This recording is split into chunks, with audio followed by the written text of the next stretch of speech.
our race was won by Clint Bowyer, and he drives the number 15 5-Hour Energy benefiting Avon Foundation for Women Toyota. And congratulations, Clint, on a big win here tonight. He's joined by... Are you tired? What's that? We got to pick the pace up here. All right, let's go. I like that. 5 hour. Get this man a 5-hour energy. Come on in, Matt. All right, let's scoot over. So, wow, we're all awfully friendly. Do you spend any time thinking about your dad's championships, and does he speak to you at all at any point? No. You need to talk to NASCAR, not me, man. I don't build the yells. I don't run the races. You know where their trailer's at. Go talk to them. All right, Kevin, thank you very much for your time tonight. Do we have any questions in the media center for Austin? Tell me why you didn't pit and why that didn't, in the end, cost you the race. Yeah, Carl, why didn't you pit there? I was wondering the same thing. Screw you, Brad. I don't want to keep getting hit in the head. And I'm not going to say why I beat him, because then he'll fix it, but it has to do with behind the wheel. Next question. Go ahead, Marty. He wasn't driving the place right. I'm sorry. If he fixes how to drive this place, he'd be right there with me. I know. Well, I got because it was going to be some big deal in the media. Jesus. Here's a big deal. Go ahead. Marty Smith, ESPN. Kyle, what was your thought about Keselowski's little pre-race declaration? Who? Brad Keselowski? Yeah, I don't know who you're talking about. Okay. He drives the number 12 car. I saw it, but I passed it. When you left pit road after your last stop, did you know without question you would not have to come back? Had him covered. Okay. No. I knew there was a lot of racing left. Yes, that's Chad Knaus. We outfoxed him. Anytime you outfox that guy, you've done a good job, especially at this racetrack. So, I don't even remember what the hell you said. The two guys that were out there, yeah, they're two of them that will be a part of the ride-alongs tomorrow. And I'll be glad to have them for sure. Are you coming, Nate?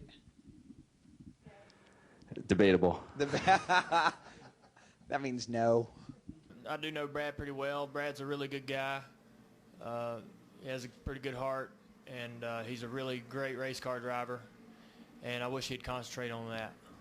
I think he likes to talk a lot, but I think his true skill his true skills shine on the racetrack, not really behind the microphone. Ever since Richmond, I've had a problem with him, racing with him on the racetrack. So this is just another escalation of that. And he'll be up front tomorrow. I'll be in the back, so we won't have anything tomorrow. Listen, I race everybody the way they race me. The Richmond incident, what he was talking about was he got to me, and the first turn he got to me, moved me up the racetrack, and I moved him back up the racetrack the next turn. After that, we've been fine. So I don't know what else to do. I'm going to race people the way they race me. We were racing for the win.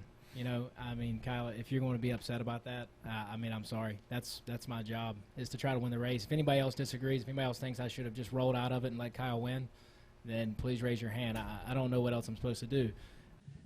You should stay tomorrow, Shannon. You want to go for a ride tomorrow? It'll be fun. Oh, yeah, you've got kids. Nobody wants to party anymore. We're actually short when we left pit road. He just didn't know that.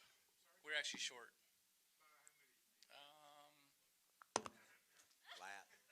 Probably means, whoa. That's the first time I'd seen that. Yeah. Jeez. It just sliced right into the car. My God. Can we go now? I had the wrong approach, I think, in the beginning of the season. I was following my Zen master, Charlie Sheen, and that wasn't going very well. So I had to look back, look around, and then I followed a fellow most hated athlete guy, LeBron James. And, he brought his talents down to Miami and won the championship down there. So I'm going to use that motivation. I'm going to take my talents to Denver and bring the championship out there, all right? Then I decided that I didn't need Charlie Sheen, so I'm going to look at a new Zen master. I found him. It's Bryce Harper, 19-year-old phenom out of Vegas, and he's the Nationals guy that's helped their team get into the playoffs, and he's so wise. He told the media, he says, no more clown questions. I'm not going to answer any clown questions. So I'm really looking up to a 19-year-old Bryce Harper to help me through all this.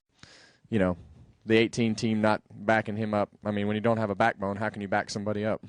So we went to the NCAA tournament, and Kentucky beat my Jayhawks, and he wore this god-awful Kentucky sweatshirt tonight. And I told him if we win, please do not wear that. But then he, you know, it was the coolest thing ever. So we got to go. All right, congratulations. Thank you. See, me and Brian, we don't really get talked to that much. So y'all got anything you want to ask us more about? Like, I don't know if you know or not, but I won the All-Star race here in 1996, and